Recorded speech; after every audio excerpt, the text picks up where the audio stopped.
período vitoriano é um momento-chave na história da sexualidade. É a época em que foram inventadas as terminologias modernas que usamos para estruturar as maneiras como pensamos e falamos sobre sexualidade. A partir da década de 1880, passaram a analisar e categorizar as preferências sexuais, criando termos como homossexualidade, heterossexualidade e ninfomaníaca. Significativamente, isso deu início a uma nova oposição entre homossexualidade e heterossexualidade, categorias que não denotavam simplesmente o comportamento sexual, mas eram percebidas como centrais para a identidade de cada indivíduo. Estamos bem acostumados com as ideias dos vitorianos púdicos e sexualmente reprimidos, que cautelosamente se protegiam contra qualquer tentação, por menor que fosse. Críticos e leitores questionaram amplamente e com sucesso essa concepção e provaram que é imprecisa. Durante esse período, sexo e sexualidade eram questões inevitáveis para os vitorianos. Naquela época, consolos femininos eram usados, uma cadeira erótica foi criada e até um boato de príncipe com piercing genital foi espalhado. Antes de irmos para o vídeo, quero dar um recadinho aqui, rapidinho. Você pode fazer parte e estar ajudando o canal através do Clube de Canais. Basta se tornar um membro, clicando no botão Seja um Membro aqui embaixo desse vídeo. Em troca você nos ajuda a manter e melhorar o canal, e além disso ganha algumas recompensas. Também tem nossa campanha no Apoia-se. E outra forma de ajudar o canal é comprando nossas camisetas na Noctu Store. Já viu a camiseta lindona da Joana Dark? Essa é a mais recente. Tem também a da Maria Antonieta e a das 6 esposas do Henrique VIII. Dá uma olhada lá no site, você vai ajudar o canal e ficar bem estiloso. O link do Apoia-se da loja está aqui no comentário fixado. Então é só esses os recadinhos, bora lá pro vídeo.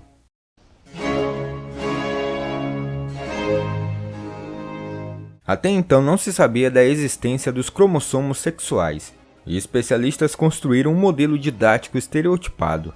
Além dos diferentes órgãos sexuais e diferenças físicas, os homens eram considerados agentes ativos, que gastavam energia enquanto as mulheres eram sedentárias, armazenando e conservando energia. As teorias vitorianas da evolução acreditavam que esses atributos femininos e masculinos remontavam às formas de vidas inferiores. Uma dicotomia de temperamentos definia o feminino e o masculino. Uma natureza anabólica que nutria versus uma natureza catabólica, que liberava energia respectivamente. Além disso, esse raciocínio evolucionário forneceu justificativa para as diferenças emocionais e mentais entre homens e mulheres. A inteligência masculina era maior do que a feminina. Os homens tinham maior independência e coragem do que as mulheres, e os homens eram capazes de gastar energia em explosões sustentadas de atividade física ou cerebral. As mulheres, por outro lado, eram superiores aos homens em afeto e simpatia. Entendidos assim os papéis de homens e mulheres, os vitorianos ainda tinham que lidar com um ato sexual real, no qual o modelo bipolar ainda se mantinha. No início do século, as mulheres eram consideradas o sexo mais fraco e inocente. Era considerado que mulheres tinham pouco ou nenhum apetite sexual, e nem eram capazes de sentir prazer no ato sexual. Já os homens representavam as criaturas caídas, pecaminosas e luxuriosas, tirando proveito da fragilidade das mulheres de forma errada. Em meados do século, a conjunção vitoriana de moralismo e investigação científica produziu ideias da sexualidade humana ortodoxa com base em uma combinação de ideias sociais e biológicas. Falando popularmente, isso equivalia à ideia de que homens são polígamos e as mulheres são monogâmicas. Por isso, com base no conservadorismo do período, os homens deveriam conter seus impulsos sexuais. Assim, medidas para conter esses impulsos deveriam ser tomadas. Em consonância com a ideia fisiológica do corpo com um sistema fechado de energia, dizia-se que o gasto sexual masculino, especialmente o excesso, que era chamado de espermatorreia, causava um enfraquecimento do corpo. Assim, foi considerado seriamente, por exemplo, que o apetite sexual era incompatível com a distinção mental e que a procriação prejudicava o gênio artístico. Os homens foram vigorosamente aconselhados a conservar a saúde vital evitando a fornicação. Também deveriam evitar a masturbação e as emissões noturnas de esperma, além de racionar o sexo dentro do casamento. Dessa forma, o sexo dentro do casamento deveria ser feito apenas uma vez por semana, e foram inventados vários dispositivos para evitar a excitação do homem.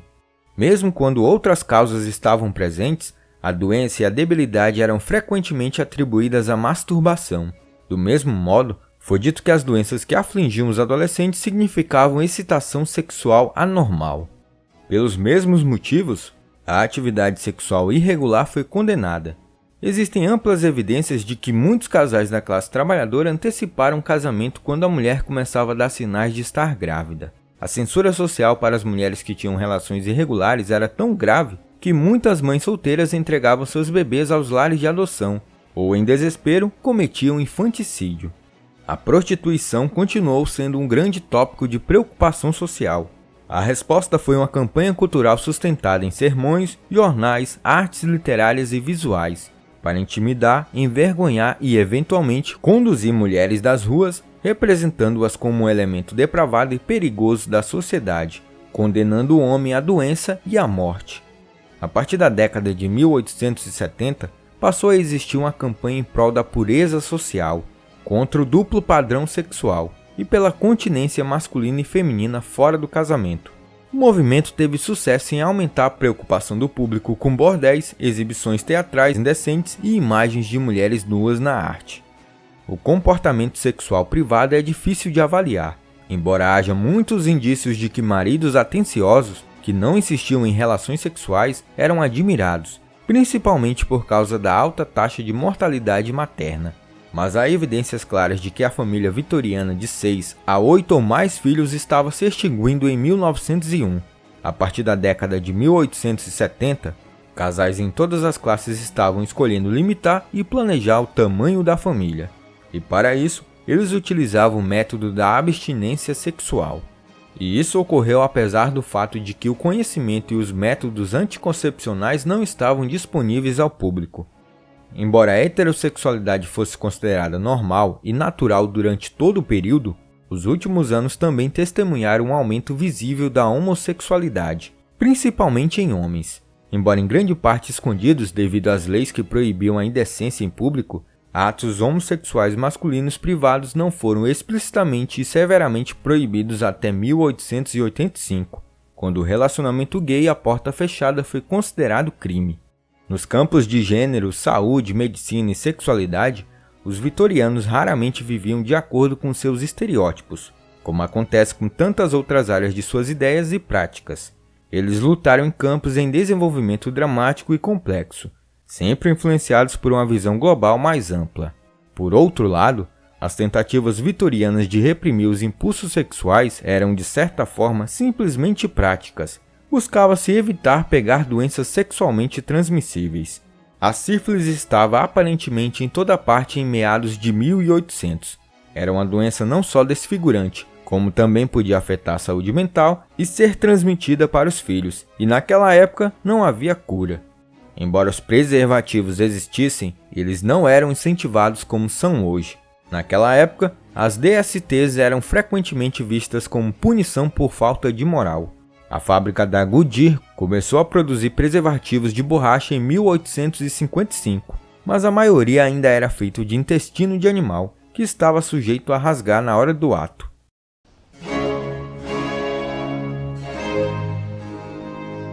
Por incrível que pareça, os brinquedos sexuais se tornaram uma medida prática no período vitoriano. Os brinquedos sexuais na forma de consolos entalhados existem desde o início dos tempos. Mas no século XIX a sexualidade começou a ser medicalizada. Algumas mulheres vitorianas tiveram a sorte de possuir um companheiro feminino feito à mão, para satisfazer as frustrações sexuais, que era visto como uma aflição genuína da qual as mulheres precisavam ser curadas. Muitas mulheres que tinham um apetite sexual fora do comum eram denominadas de ninfomaníacas, e alguns historiadores apontam que a própria Rainha Vitória era uma ninfomaníaca. Tudo para a Rainha Vitória era na base de excessos. Ela comia muito, bebia muito e sua vida sexual também parecia ser muito ativa, principalmente levando em conta o período em que ela viveu. Vitória e o príncipe Albert tiveram 9 filhos juntos, o que demonstra como era a situação do casal no quarto. No parto de seu último filho, seu médico a aconselhou a abandonar a atividade sexual para evitar novas gravidezes. Ela ficou indignada e disse para o médico: "Isso quer dizer que não vou poder mais me divertir na cama?" Em contraste com as crenças gerais da época, Vitória era esmagadoramente a favor do afeto físico, desde que fosse entre ela e seu amado Albert. Na verdade, alguns chegaram a descrevê-la como uma ninfomaníaca, cansando o marido de sua ansiedade. Vitória também chocou sua época ao ser pintado de uma maneira que foi vista como alarmantemente íntima para a época. A pintura é hoje conhecida como The Secret Picture. Este retrato foi um dos primeiros equivalentes a enviar um nude. O filho mais velho da rainha, o futuro rei Eduardo VII, também ficou conhecido pelo seu apetite sexual. Dizem que era tão depravado em seu comportamento que seu pai relatou que o informou: "Eu sabia que você era imprudente e fraco, mas não poderia pensar que você era depravado." Vitória disse mais tarde sobre seu filho errante: "Nunca poderei ou devo olhar para ele sem estremecer." Vitória sem dúvida teria ficado ainda mais horrorizada se ela estivesse ciente de algumas outras atividades do filho. Ele não apenas continuou a flertar com as mulheres mesmo depois do seu casamento. Ele ficou conhecido por encomendar uma cadeira especificamente para seus encontros sexuais, que ele manteve em seu bordel favorito, o conhecido La Chabanais. Nesse bordel foi instalada uma extraordinária engenhoca, um testemunho da luxúria insaciável do príncipe e de sua imensa corpulência. Conhecida romanticamente como siège d'amour, ou assento do amor, esta cadeira permitia que o nitidamente não atlético príncipe fizesse atos sexuais com duas mulheres simultaneamente, tudo com o mínimo de esforço físico. Depois de anos escondidas da vista do público, a poltrona apareceu para o público em um documentário da BBC sobre a vida de Eduardo VII antes de ele chegar ao trono. Durante muito tempo, um boato se espalhou acerca do príncipe Albert. E é até chocante, já que ele era recatado, provinciano, educado e ficou horrorizado com a conduta do filho. O boato dizia que o príncipe Albert tinha um piercing no seu membro sexual. Isso mesmo, você não ouviu errado. O boato ficou tão famoso que existe o piercing peniano conhecido como Príncipe Albert. Ele é em formato de argola, mas será mesmo que o príncipe usou um piercing desse tipo? Existem várias teorias. Uma delas diz que o príncipe usava o piercing para endireitar o seu grande membro, que ficava à mostra em suas calças justas. Mas tudo indica que o piercing é um mito, mas que ele usava uma espécie de argola. Era muito popular naquela época que os homens usassem calças extremamente justas, que pelas pinturas até parecem uma leg. Assim, essa argola ajudava a minimizar a dotação visível do rapaz. Pensa-se que isso foi inventado como um meio de prender o membro masculino às calças e assim mantê-lo baixo. Embora não haja provas conclusivas, foi noticiado em jornais contemporâneos que o príncipe Albert gostou da ideia e por isso adotou o próprio costume, dando origem ao nome de um piercing. Olá, eu sou o professor Danilo. Obrigado por assistir esse vídeo. Se você gostou, se inscreva no canal, deixe o like e compartilhe com seus amigos. Se você também estiver pensando em ajudar o canal, você tem 3 formas. A primeira é se tornando membro. Basta clicar no botão Seja um Membro aqui embaixo desse vídeo. E aí você verá todas as recompensas se tornando membro. Você também pode ajudar através da nossa campanha no Apoia-se, a partir de R$5. O link está no comentário fixado. Ou você pode ajudar comprando nossas camisetas na Noctu Story. O link também está no comentário fixado desse vídeo. No mais, é isso. Até mais.